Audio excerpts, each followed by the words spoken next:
Good morning, welcome to Planet Mojo. Today I'm going to get the last of the foam for the rain screen installed.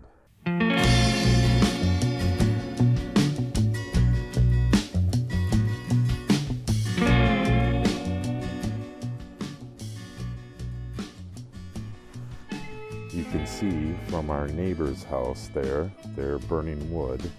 It's a bit cold. Sun's not up yet, so things are a little damp. This foam is damp, but the wall feels really nice and dry. I think it'll be dry enough, but what I'm going to do, I think, is take the plastic off the back here, and then when the sun comes up, it'll get this nice and dried out. I think I'll do this after it warms up a bit. So, without further ado, let's get this plastic off.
Cindy came out and helped to get the rest of this cleating off so I could get the cleaning off the other side, but I did not get the cleaning around the window off yet on the other side.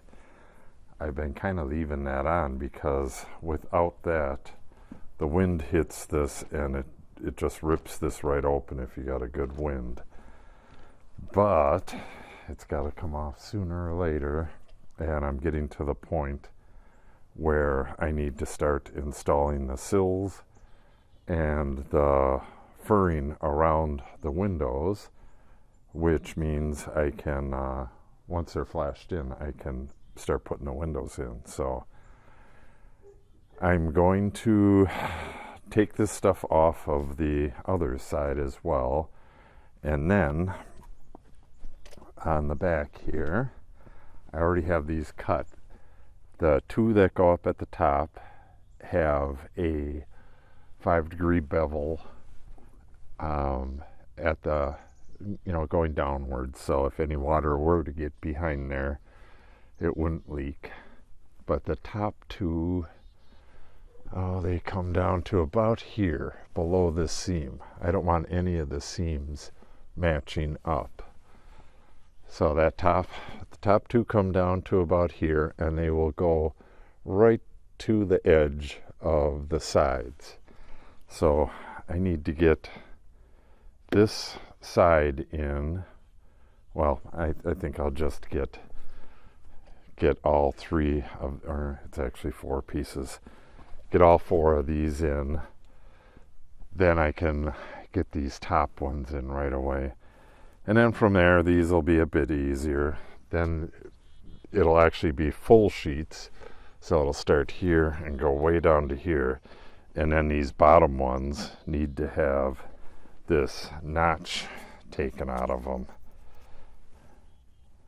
Kind of hard to see, but you got a notch taken out of them there. And then that's pretty much it. Then I can start getting ready to put windows in. So let me get the rest of this cleating off of the far side. I need to have that off. Clicking with my tape measure. I need to have this off so that I can cut this down as well. Because these will come out to right here. And then hopefully I have enough gap, because I need to fill inside. This will have to be trimmed as well. Then I come in from the side and fill that with foam. Okay, let me get this outer stuff off, and I'm going to finish up that back side.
Cleating is off on both sides now. Now I just got to do this. It is actually 4 pieces. That's the way I did it on the other side. This could be done in one piece, but the thing is, it has that rabbet on the bottom for that ledger board. So what I did on the other side, it really doesn't matter what length it is, but I don't want it much more than this long because I cut that on the table saw. So that makes it manageable. And then this piece can be, you know, whatever length, because it's just straight edges. And then it gets filled with foam in between. This obviously is just a tiny little strip. And same thing with that. That'll be one piece, and two pieces. So let me get the hardest one done first, then I'll work my way this way. Okay, I got this piece cut, and what I have is just a rabbet. I cut this as high as it would cut on the table saw and just peeled this out. First I ran a kerf in it. So what I got, this will sit right on top of that ledge, and then it'll be a little bit away from the wall, and you can see when it's glued and screwed, or cleated and glued into place, it'll fill this where this ledger is right here, and then we'll have a nice flush surface outside. And this is where the actual furring strips get attached on the outside here. So once I get that put in, I'm going to have to put this in as two pieces. I have lots of stuff that is about that wide, the cutoffs from these two chunks, but I don't have anything wide enough unless I cut up a full panel to do the whole thing. Maybe if I do inventory and see exactly what it's going to take for the back, but it really doesn't matter. I should just do two smaller pieces and fill in the gaps with the foam and be done with it. So that's probably what I'm going to do. So I'm going to get this piece in and then measure what I have and go cut 1, 2, 3, 4 more pieces and then get them all in. Alrighty then, the back is complete. 3 pieces here, a piece here, and another piece down here. And like I said before, the next piece will overlap this. It'll be flush with the face of this, and then this inside will be filled with foam. And at that same time, I'll probably come along and foam all the other cracks. You know, one right here and a couple up there. Then all of these screw holes, I press the gun up against it tight and pull the trigger, and foam will come out on the inside of the building, because most of these go right through the OSB. So those need to be sealed up as well, otherwise you got a big vapor leak. But it goes pretty quick. Right now I'm going to take a little break, and after lunch come back and get all of the foam on this wall. Tonight is Natalie's last regular season volleyball game. Not going to miss that, so I'm going to have to get hustling.